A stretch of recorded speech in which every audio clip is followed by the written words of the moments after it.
Hey, what's up everybody? Welcome back. Today's 2-minute tutorial is all about shutter speed, and so let's go ahead and get started.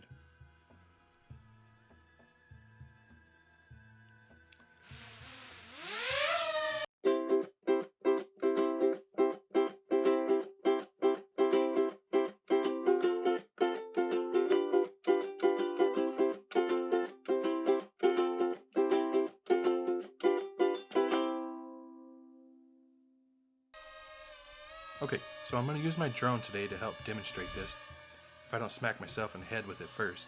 And we're going to be focusing on two things today, motion blur and exposure. Now you're not able to really see the motion blur too much here. I thought that we'd be able to see the propellers moving in action, but the scene got too dark as I increased my shutter speed. So instead I thought I would decrease my shutter speed to show you what happens to the exposure when you do that. And I started with my shutter speed at 1/60th of a second, and I decreased it all the way down to a half a second. I also took some photos to help demonstrate these concepts, and so let's go ahead and take those into Lightroom. Okay, so this photo is taken at 1/160th of a second. What we're going to do is we're going to auto tone it.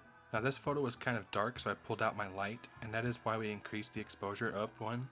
And you can see that this photo is very crisp and very sharp. As we start to decrease the shutter speed, you start to see changes. So again, we're going to auto tone it, except now we're going to set our exposure to 0. Now this photo is a little bit dark because I did turn the light off, but you can see that it is still kind of clear. But what's going to happen if we keep decreasing our shutter speed? So this particular photo is set to 1/40th of a second, and the image is starting to go out of focus. Now this photo is set to 1/15th of a second, and same thing.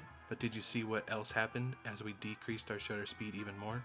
The photo became brighter. So as we decrease our shutter speed again down to a half a second, you can see that the exposure becomes very bright and the drone itself is real blurry. Now I took a series of shots because the drone is flying in place so that we can compare a couple photos and see the difference between shutter speed variances. So again, these photos are set to a half a second, and as the drone is flying around in place, you can see that there's a lot of motion blur going on. Now as we increase our shutter speed, you can see that that motion blur starts to disappear, and this shutter speed is set to 1/5 of a second. So again, faster shutter speeds have more clearer pictures, and as you decrease your shutter speed, not only does your image start to become more bright, but any motion will be captured as well, creating motion blur.